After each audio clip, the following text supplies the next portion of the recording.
Okay, so Pombolo in the chat room says, what's the best way to have a conversation with a religious person when you have one of those infuriating middle ground smartasses?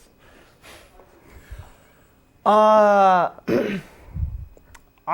would like to quote the great work of art War Games, which says that the only way to win is not to play. Yeah. And here's what I mean by that. When I gave a lecture a couple years ago on how to be a sort of atheist evangelist, one of the things that I said is the most important to keep in mind is who's your audience.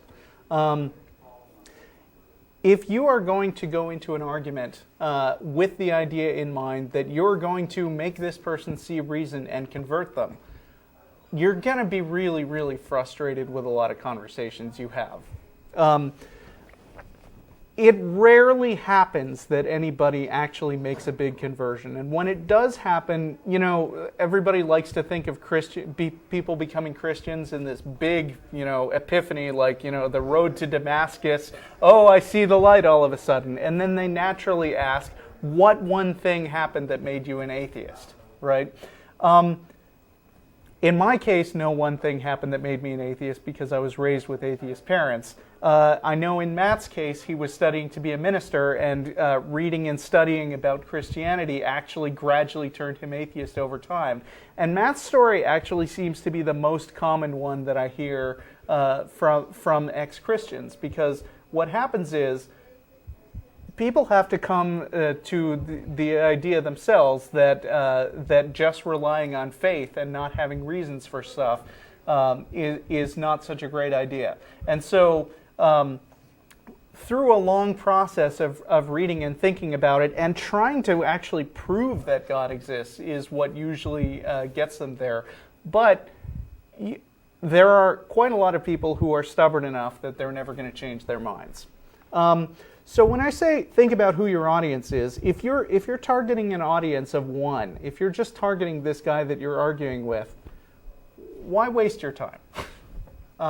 I mean, you might actually do it for fun. You might do it because you want to learn about arguments that might become relevant later if you can repeat them.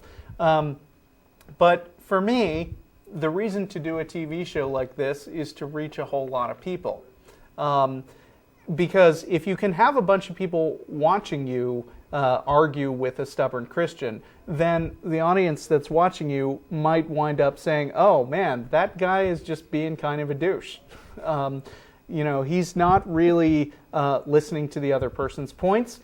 He's trying to prove the existence of God, but he's throwing up this weak sauce that is not getting anywhere. And the only reason he's not budging is because you know, he's believed this way for a long time, and he's kind of in the mindset of not listening to anyone. The atheist, by contrast, sounds a lot more reasonable. So let's see. But this question was specifically asking, what do you do when you have one of those middle ground smartasses? So let's say that you are talking with this person in front of a group of people, like an internet chat room or a crowd at a party or something, and this person says, let's say for the middle ground, oh, I don't like those smart-ass atheists because, you know, they're just fundamentalists, exactly like their fundamentalist Christian counterparts.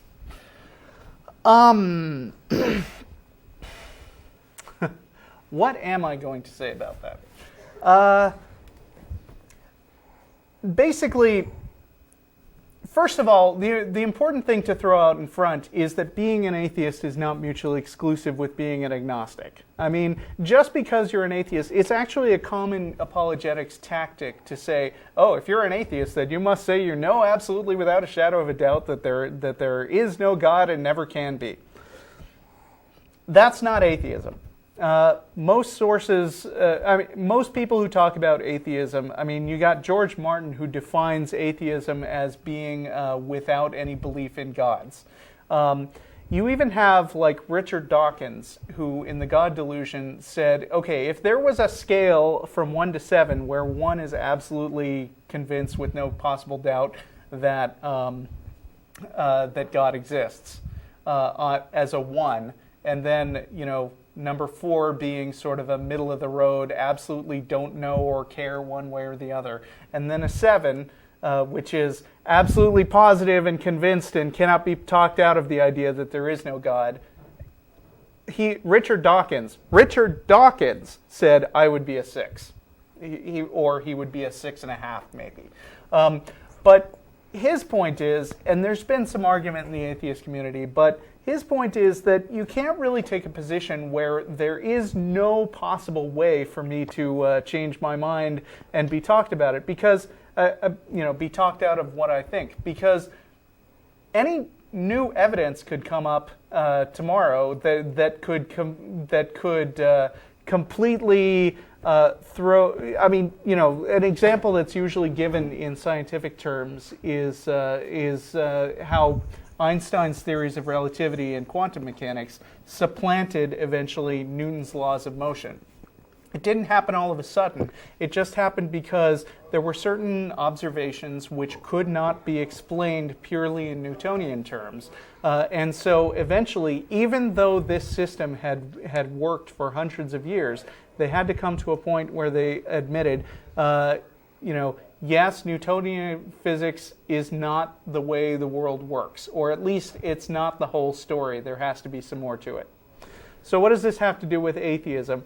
My point is that most of the atheists I know characterize themselves as atheist agnostics. They don't characterize themselves as positive.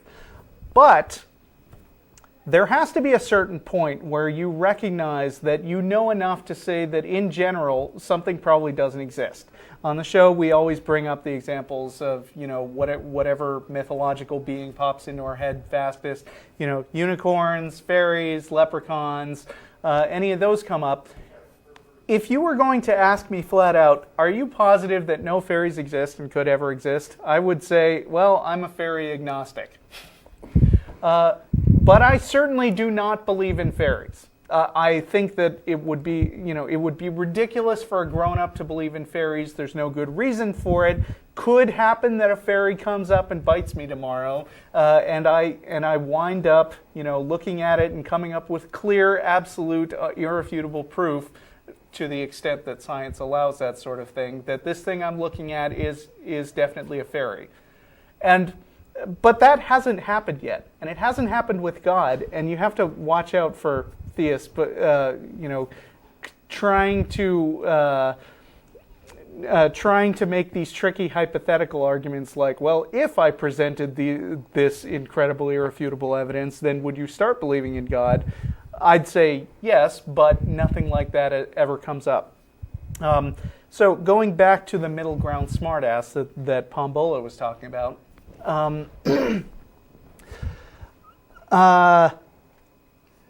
you don't have to be completely agnostic and say that it's equally likely for God to exist or not exist.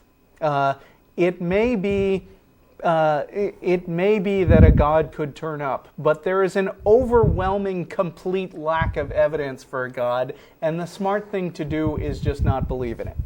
So that's my answer.